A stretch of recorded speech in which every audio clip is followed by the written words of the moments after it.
પાંચ પાંડવ 12 વર્ષનો વનવાસ ભોગી રહ્યા હતા ત્યારે ઝંડા હિડમ્બા વનમાં બી રહ્યા હતા. Hey what's up guys, my name is Prem અને પાટલા વિડીયોમાં ગાઈસ તમે લોકો જોયા કે ગાઈસ હું આવેલો હતો ઝંડા હનુમાન. અને ગાઈસ આ એ જ કૂવો છે જ્યારે દ્રૌપદીને ત્રસ લાગી રહી હતી ત્યારે અર્જુને બાણ માર્યો હતો ત્યારે ગાઈસ જમીનમાંથી પાણી નીકળ્યું હતું. ચોમાસો હોય કે ઉનાળો હોય કે શિયાળો, આ કૂવાની અંદર 12 માસ પાણી વહ્યા કરે છે. અને ચોમાસામાં ફરવાનો પ્લાન ગોઠવી રહ્યા છો તો ઝંડા હનુમાન એકવાર જરૂર વિઝિટ કરજો.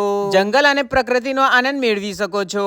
ટીમતા વરસાદમાં ઢેબરા અને મકાઈનો રોટલો પણ મેળવી શકો છો. હવે આપણે જઈ રહ્યા છે ભીમની ગટ્ટી પાસે અને રસ્તામાં તમને જોવા મળી જશે એક મંદિર ઝાડની વચ્ચે. અને અહીંયા ઝાડની ઉપર વાંદરો બી બેઠો છે અને લાલ કલરના વાંદરા કાફી ખતરનાક હોતા હોય છે. લાલ વાંદરાથી થોડી દૂરી બનાવીને રાખવી જોઈએ કેમ કે ગાઈસ અમુક ટાઈમ આ લોકો નોચડી લે છે.